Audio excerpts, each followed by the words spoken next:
또한 오늘 니콜라 창업자인 트레버 밀트는 트위터를 통하여 세계적인 건설회사 월브리지가 아리조나에 건설 중인 공장을 앞으로 2주 안에 지반을 이동하고 1년 안에 1단계 작업을 완료하겠다고 말하였습니다. 안녕하세요. 미소읽기 소지민입니다. 오늘은 8월 4일 화요일입니다. 오늘 미국 주간 경제 뉴스를 시작하도록 하겠습니다. 어제와 오늘 시장은 미국 2차 경기 부양책으로 현금이 지급될 것이라는 발표와 실업수당의 타결에 대한 기대 심리로 어제와 오늘 오름세로 마감하였습니다. 오늘은 다우존스 산업지수 0.62%, S&P 500 지수 0.36%, 기술주인 나스닥 지수는 0.35% 소폭 상승하여 마감하였습니다. 오늘 주요 뉴스입니다. 뉴욕 증시 나스닥 지수가 또 한 번 최고치 기록을 경신했습니다. 이틀 연속 역대 최고치 기록을 갈아치우며 11,000선에 근접한 것입니다. 코로나19 극복을 위한 미 의회의 추가 경기 부양책 논의 기대감에 주가 상승을 견인한 것으로 생각됩니다.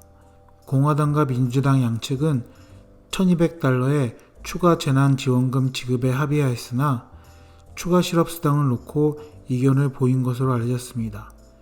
이 결정은 2주 정도 더 걸릴 것으로 예상하고 있습니다. 다음은 니콜라 소식입니다. 어제 니콜라는 독일의 투자은행인 도이치뱅크가 니콜라를 단기 매수 리스트에 추가했다는 소식이 전해지며 니콜라의 주가는 22% 급등하였습니다. 오늘도 그 여파로 장중 6.44% 올라 어제와 오늘 28% 이상 급등하였습니다. 이것은 니콜라에 대한 투자 등급을 장기 보유 의지로 올려 투자 등급이 상승하였기 때문입니다. 또한 오늘 니콜라 창업자인 트레버 밀트는 트위터를 통하여 세계적인 건설회사 월브리지가 아리조나에 건설 중인 공장을 앞으로 2주 안에 지반을 이동하고 1년 안에 1단계 작업을 완료하겠다고 말하였습니다. 또한 유럽 시장을 위해 제작하여 판매하는 니콜라의 트럭 니콜라 트레의 공장 사진을 트위터에 올렸습니다. 니콜라의 트럭은 트럭 제조회사인 이베코와 합작하여 트럭을 제작할 계획입니다. 최근 니콜라 트럭에 대한 의구심을 잠식시키기 위해 트레버 밀트는 트럭이 움직이는 모습을 직접 촬영하여 영상을 공개하기도 하였습니다. 이처럼 많은 의구심과 의견이 오고 가고 있지만 니콜라 트럭에 대한 실체가 하나씩 밝혀져 가고 있는 것은 사실인 것 같습니다. 오늘 니콜라의 주가는 6.44% 오르고 마감하였지만 오늘 장 종료 후 실적 발표를 하였는데 아직 수익이 없는 니콜라는 이익 손실로 인해 시간 외에 니콜라 주식은 9% 하락하였다고 밝혔습니다. 그러나 니콜라는 이미 사업계획서에 2011년까지 수익 창출이 없다고 밝혀졌기 때문에 내일 주가가 다시 떨어지면 또 좋은 매수의 기회가 될 것으로 보입니다. 두 번째 소식입니다. 마이크로소프트사가 미국에서 퇴출 위기 당할 위기에 처한 중국 기업 바이트랜댄스의 인기 앱 틱톡에 대한 인수를 이어나가겠다고 밝혔습니다. 어제 도널드 트럼프 미국 대통령은 MS 최고 경영자를 만나 대통령의 우려를 해소하는 것의 중요성을 충분히 인식하고 있다며 다음 달 15일까지 인수 협상 마무리할 것이라고 밝혔습니다. 마이크로소프트가 틱톡을 인수하려는 이유는 틱톡은 주 사용자층이 G세대이기 때문에 미래에 더 잘 될 서비스라고 판단했기 때문입니다. 또한 틱톡은 소셜미디어, 페이스북과 인스타그램, 유튜브를 복합해 놓은 새로운 기반의 플랫폼이기 때문입니다. 그러나 부정적인 면도 있습니다. 미국에서 틱톡을 둘러싼 안보 우려가 나왔기 때문입니다. 왜냐하면 중국 정부가 틱톡을 이용해 미국인의 개인정보를 유출할 수 있기 때문입니다. 마이크 폼페이오 미국 장관은 미국에서 서비스하는 수많은 기업이 중국 공산당의 주소, 휴대전화 번호, 얼굴인식 정보 등을 내어주고 있다고 말했기 때문입니다.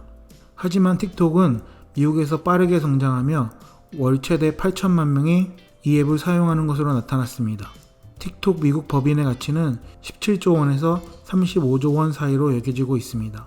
앞으로 틱톡을 마이크로소프트가 인수하게 된다면 인스타그램을 인수한 페이스북처럼 주가에 어떤 영향을 줄지 지켜봐야 할 것입니다. 이러한 불안한 뉴스로 인하여 1.5% 하락하여 213불 29전으로 마감하였습니다. 마지막으로 디즈니의 2분기 실적 발표입니다. 미국 디즈니가 올해 2분기 5조 6,300원 이상을 손해봤다고 밝혔습니다. 코로나19의 세계적 대유행에 따른 봉쇄로 테마파크와 올해 영화 개봉작 실적에 급감한 탓입니다. 특히 공원 부분에서만 35억 달러의 영업 손실을 입었고 매출은 117억 8천만 달러로 월스트리트의 당초 예상치인 124억 4천만 달러를 넘지 못하였습니다. 밥 차펙 디즈니 최고 경영자는 전 세계 대부분의 기업이 코로나19 대유행의 결과로 전례 없는 혼란을 겪었고 우리도 예외가 될 수 없었다며 대부분이 폐업했고 대규모 인원을 해고했고 코로나19는 우리에게 큰 영향을 미쳤다고 말했습니다. 반면 디즈니의 스트리밍 서비스는 약진했다는 평을 받았습니다. 디즈니에 따르면 디즈니 플러스와 훌루, ESPN 플러스 등의 유료 가입자 수가 1억 명에 달했기 때문입니다. 참고로 엔터테인먼트 스트리밍 서비스 시장의 선두주자로 꼽히는 넷플릭스의 유료 가입자는 1억 9천만 명입니다. 넷플릭스의 뒤를 디즈니가 쫓아가고 있습니다. 디즈니는 내부적으로 2024년까지 가입자 수 6천에서 9천만 명을 달성하자는 목표를 세웠는데 예상치보다 일찍 목표에 이르렀다고 말하며 디즈니는 폭스사로부터 사들인 스타TV를 이용해 2021년에는 새로운 스트리밍 서비스를 제공할 계획이라고 예고했습니다. 오늘 디즈니는 0.82% 상승하여 117불 29전으로 장을 마감하였습니다. 오늘 제가 준비한 소식은 여기까지입니다. 소시민이 경제적 자유를 얻는 그날까지 여러분과 함께 하겠습니다. 오늘 영상이 도움되셨다면 좋아요와 구독 부탁드립니다. See you!